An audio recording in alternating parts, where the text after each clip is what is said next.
Kids are pretty awesome. And one of the coolest things about kids is that basically every day you have a different version of that kid in your life. At first, they need you for everything. They're completely helpless, and it's wonderful. But then they start to need you a little bit less. And along with that, you get to see them start to become their own person and create things and imagine. Then they start creating art, and they'll eventually draw pictures of you using crayons and markers and all sorts of stuff. But eventually, inevitably, they outgrow crayons and you're left with this. What do we do with these? The fact of the matter is, my kids haven't used these in a really long time. They're covered in dust. Nobody's touched them in years, which means they don't need to be in our house anymore. This whole project video idea actually came out of me trying to clean up one of our rooms and realizing we have tons of old crayons and even more markers, and I didn't know what to do with them. So then I started doing some research. So it turns out you can actually return markers and crayons to an office supply store, and then they get sent to Crayola for recycling. And I'm definitely going to do that with the markers, but I had another better idea for the crayons. When I was in college, I worked in a candle store. You ever seen those fancy candles with different colors and peeled back pieces that are real flowery and fancy looking? Well, I didn't make those. I used to make the clear cores that were the center part of the fancy candles. Basically what happens is I would pour these clear cores into big molds. Then you would take those out and dip them into big vats of colored wax, and then while it was still hot, you could use a knife and carve those things back to make the little fold over fancy parts. I never got the chance to make one of those fancy candles, and I don't really care about owning one, but I do want to make an interesting candle, and since we've got a whole bunch of colored wax and some clear wax and some wicks, we're gonna make a candle, and the only thing we need is a mold. During my time in the candle industry, we actually used molds that were made out of aluminum flashing, and that's because we used those molds over and over and over throughout the day, and they had to last for a long time. But a lot of people will just use silicone molds to make candles. It works perfectly well, and I may try that today, but the first thing I wanna try is actually 3D printing one. And normally I wouldn't think making a mold out of 3D printed plastic would even work for this, because hot wax is really thin and it can fit through just about any tiny little gap. But I think we can actually use different materials to print a gasket in place. I'll show you what I mean, but first let's just model up something simple that we can test out.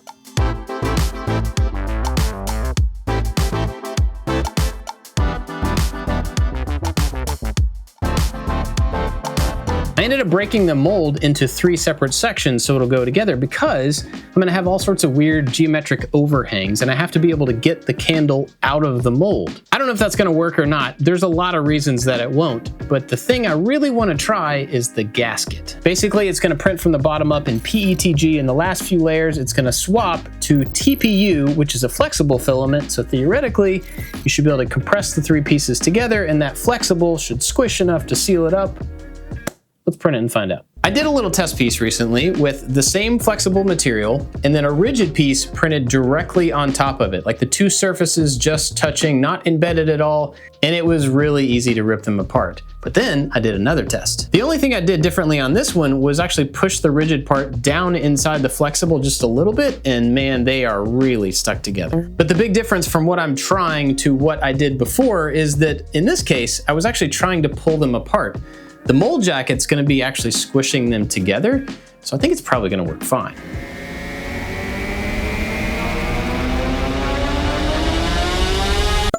The prints turned out fantastic, and when you press these pieces together, the little gap in between the 2 red parts almost completely disappears, which is exactly what we want. The only real problem I see is actually when you go to put the top piece on, because there's no gasket material here, and these printed like this, so they're not perfectly flat. There's a little more gap there than I would like. I'm gonna try to sand these pieces down to smooth it out, but then also we can just wrap tape around all these seams in case they start to leak. I've already got something I need to change in the next version. They need some sort of alignment pins to hold them like this, because there's nothing to stop them from sliding back and forth, which makes it really hard to get them to line up correctly. Now the hard thing about that is that I want these pieces to be able to just pull straight apart, not slide apart, not hook into each other, because that'll make it harder to get the wax out. So probably just some little tiny indents to stop them from sliding on this plane would be enough. But I don't even know if this thing's gonna hold wax. So before we get to that, we're just gonna test it with water.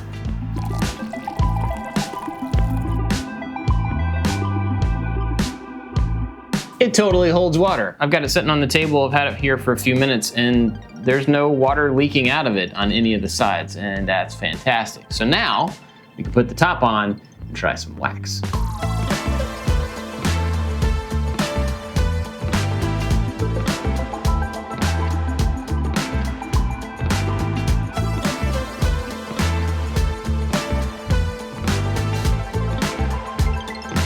An old pot on the stove would be great for melting a whole bunch of wax. That's how people do it. But I'm just using a small amount, so I'm gonna use a metal cup in a toaster oven that gets about 400 degrees. Let's see if it works.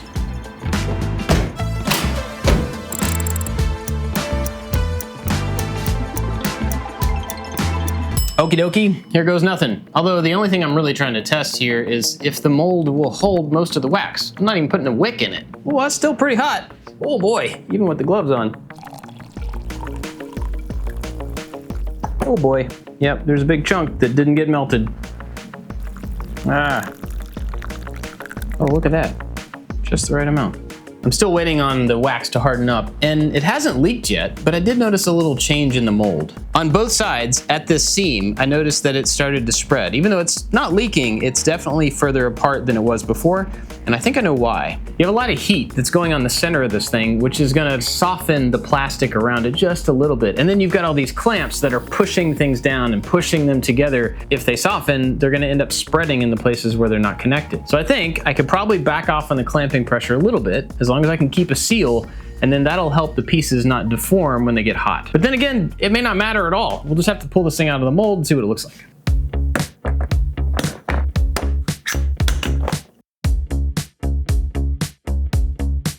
It's still very liquid in the middle, so I'm gonna see if I can maybe use some of that hot wax to stick it back together. I think I'm gonna put the whole thing in the fridge just to like draw the heat out of it, because it's been in here for maybe 30 or 40 minutes and it's still molten on the inside of it.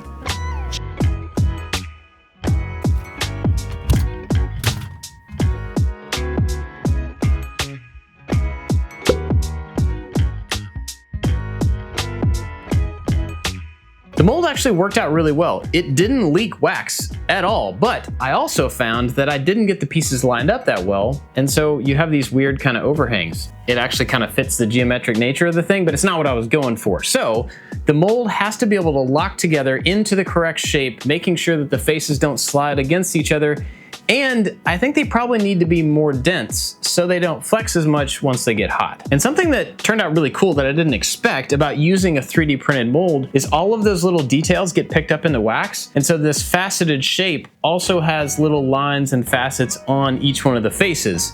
Turned out pretty cool. This can be melted down and poured into the next mold, which means we need to work on the next mold. So we're gonna do basically the same thing with a slightly different shape, but make sure that the mold can lock together in the right places and be denser to fusion.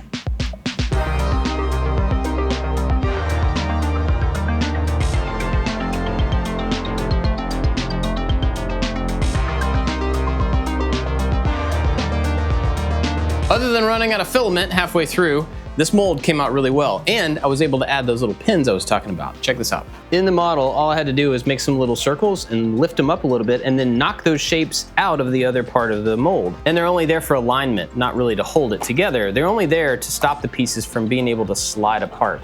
Now, because the shape is just kind of a random geometric lump, I did have a little bit more trouble getting the mold to split into pieces that didn't have any overhangs around each one of these. Let me show you what I'm talking about. If you're making a 2 or 3 part mold or whatever, you have to make sure that you can get the thing out of the mold once you're done with it. So I split across the widest part of the shape so that I could get this into 2 pieces. And that one should work fine. But then once you look at the rest of this, like there's no way that that would be able to slide out because it's wider in here than this opening. And it's wider down there than this opening. So I had to split this into multiple parts and make sure that in each one of these, you could lift it out without being underneath an overhang. And I think I got it right, but I won't really know until I try it out and see if I can remove it from the mold. Another reason that I did this is that this juncture right here, where all 3 of the pieces meet up, is kind of the high point of the shape, and that's where the wick would come out. So theoretically, I can run a wick right down through this little edge right here to the bottom, and then clamp it around, and it should hold around the wick. But like I said before,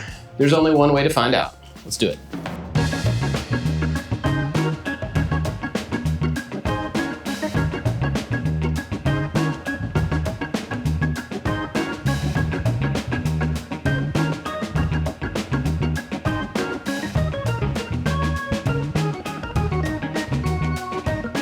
I really should have built something onto this slope so that I could clamp easily together, and I didn't. So this is precarious.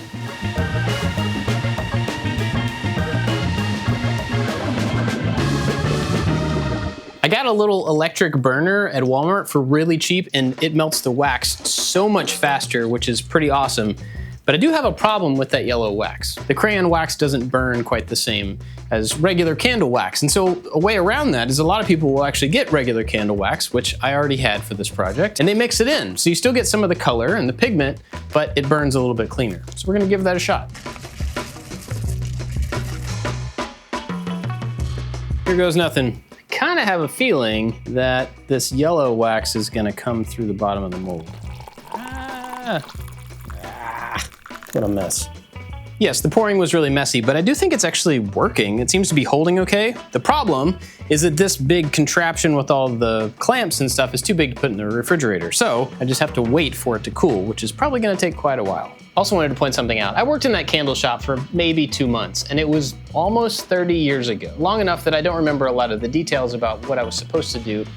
And I'm reminded of that looking at the wick. I put the little metal thing on the wick and tied it, and then I used a popsicle stick to kind of hold it up out of the wax, generally in the center of the candle. Now, it's gonna work out just fine, but seeing the wrong way to do it reminded me about how we actually used to do it. I made the cores for the candles, and the core was basically a star shape, but it was bigger at the bottom than it was at the top. We made them upside down, so effectively it was like this, like a funnel. There was a little tiny hole in the bottom where you fed the wick through, and then you would put a piece of tape over the bottom of that to kind of plug it and hold it in place. The wick would go up and then go through a little piece of metal and just come out here and hang. My point in saying this is that getting the wick to be held in place in a candle form that's upside down is another thing you have to think about. I just didn't think all the way through it before I poured that one. I saw this on the last one as well, but in addition to it not being full all the way, as this stuff cools down, it shrinks a little bit, which means it's gonna get shorter and the gap along the bottom is gonna be a little bit bigger. Ultimately, it does not matter. We can just trim off the wick, or if I wanted to, I could refill this with some more wax. Well, I've been gone for a week, but that means that this thing has had plenty of time to cool off. So let's take it out of the mold. First off, let's talk about the mold. The TPU as a gasket works perfectly. It didn't really leak at all. I just happened to spill it a bunch of places. Now the downside here is that the color of the wax from the crayons is dyeing the plastic. If all of your candles are the same color, that doesn't matter at all. But if you decide to do a different color wax in this same mold, you may end up with some yellow mixed in. Not only that, but some of the wax actually got trapped in the layer lines on these different faces. Now I think there's one thing that could fix both of those, or at least help a little bit. This is mold release, and I use this all the time when I'm making silicone molds, and it's a way to put a barrier in between the mold and the casting material that you're putting in it.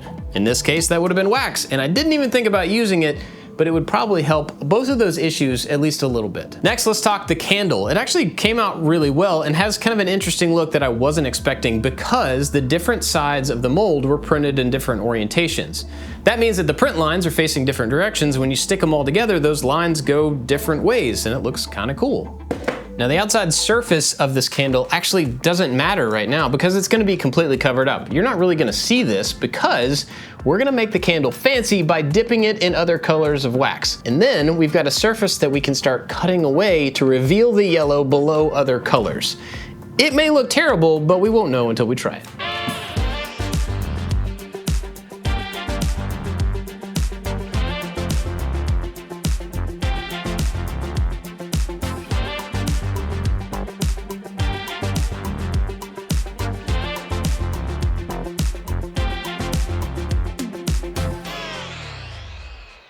Well, that didn't work at all. And there's actually a couple of different reasons why it didn't work. First off, the things that are my fault.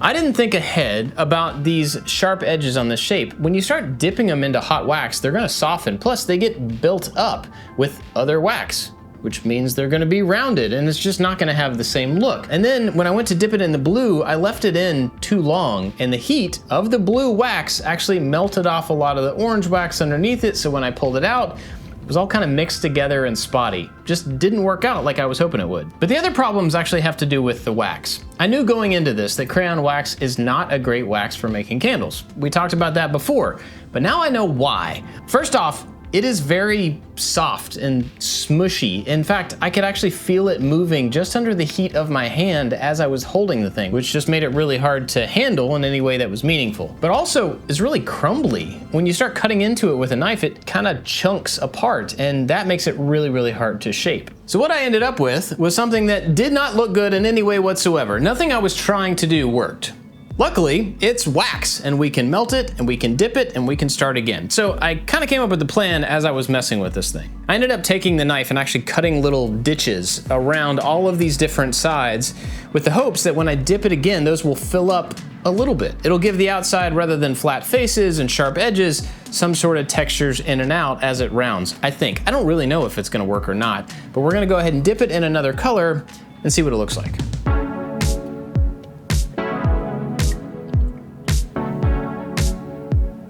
One thing I'm gonna try to do this time is actually dunk it multiple times in the same wax to build up a thicker coating of orange. I think I already melted a little bit of the blue underneath this one, so I'm gonna have to keep dunking it just to make sure that the outside is solid orange. It's almost comical at this point because the more I dip the candle in orange, the less orange it becomes. It's melting the blue underneath. I don't even know how that's happening, but it just looks worse and worse. So we're gonna have to call that particular candle a fail. And honestly, that's okay. We knew that this stuff was not gonna work super well in the beginning, and now we have confirmed it. But I am really happy about the fact that we can 3D print a mold that has a gasket built into it to stop it from leaking. And so I wanna play with that a little bit more, but we're gonna skip the crayon wax and move to candle wax. So my plan as of now is to use the mold that I've already made and the wax that I've already melted and just make a set of kind of solid color candles just to use this up. And the rest of the crayons, we're just gonna donate. I wanna go back and try this thing that they were doing when I was in college. We talked about this a little bit before, but basically it's like a cone shape. But when you look at it at the end, it's a star. So it goes from a small star to a big star. And that is a mold that we can easily 3D print, probably even in one piece.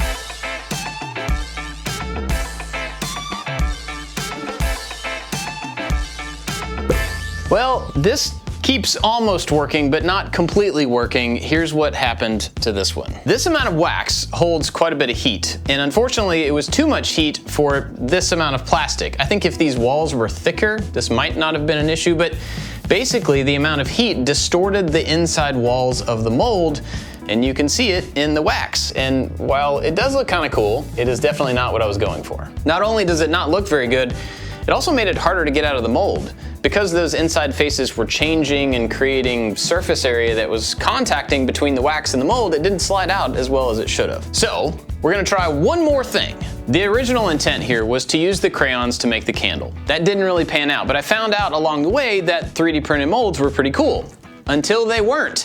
But there's still a possibility that we can use 3D printing and maybe some silicone to end up with a really cool wax mold. Right here, I've got another 3D printed mold with the TPU gaskets built into it, but the wax in this is actually candle wax instead of crayons, and I wanna see if this turns out. And if it does, then I have one more idea that I think we can use to make a pretty cool candle. This was an attempt to use regular candle wax in a 3D printed mold and actually make the original geometric shape. It worked out pretty well, but while I had it in there, I actually dropped in some dyes just in droppers to see if I could kind of see it in the wax. Mostly it mixed together, but you can see these little streaks of blue and red throughout, and you can see it at the bottom where I poured it in. So the reason I wanted to test this particular combination of things is I wanted to see how the dyes work in the hot wax.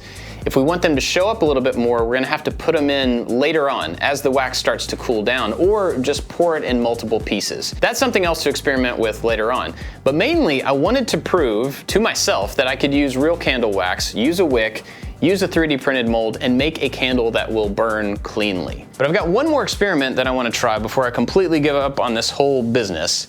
And that is to 3D print a high quality object and then make a silicone mold of it. So we're gonna 3D print a Pokemon character, one of the low poly versions. Then we're gonna make a casing with a little bit of space around it so that there's a gap. That gap can be filled with silicone, and then we'll have a silicone mold that's high quality, wrapped in a rigid box. Then we can melt this thing down and pour it back in there, and theoretically we should have a good looking, burnable, high quality candle. And if not, then we're just gonna say that we learned some stuff and move on to the next project.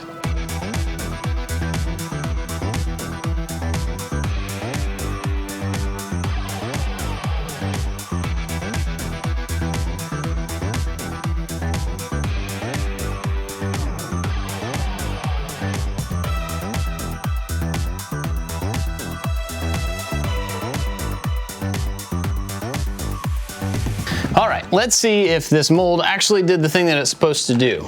If nothing else, by doing these molds, I've learned how to make two-part molds in Fusion that will allow them to lock together and have clamping surfaces that are parallel and stuff. So I've learned a lot about making molds in Fusion for 3D printing, whether the candles work or not.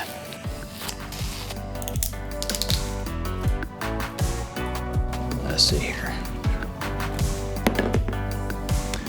That's a pretty good looking silicone mold right there. I'm gonna go ahead and start melting this down so we can use it for our Snorlax mold, which means I actually need to talk about Snorlax. I know for a fact that a lot of you are probably thinking, well, why didn't you use Charizard? The 3D models had a lot to do with it. This one is nice and big at the bottom. It will sit well, it's symmetrical, and it just kind of works better. But you could use whatever model you want, or you could make your own. 3D modeling is awesome in that way because you can kind of make whatever you want, whether it's a statue or a mold jacket. And I do all that stuff in Fusion because I know it and actually teach it. I've got an online course called Fusion for Makers that teaches you all the stuff that you need to know to get started. We're gonna have a discount on it linked down in the description if you want to go check it out. Now I've got these pieces and I need to assemble it so we can actually make the candle.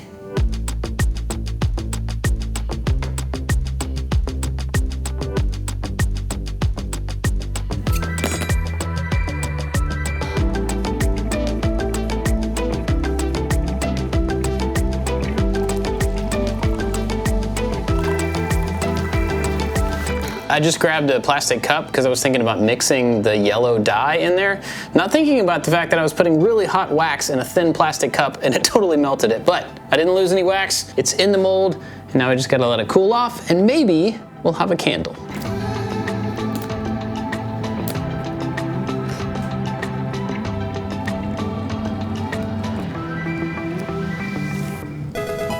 Look at that guy. That turned out really cool.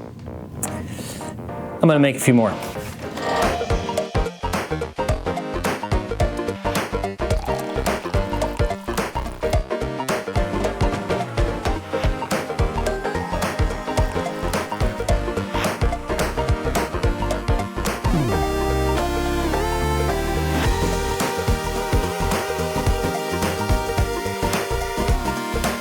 Obviously, my original idea of using the crayons for the candles didn't really work out as well as I wanted, but that's not a big deal. I can recycle all those, and I ended up learning quite a bit.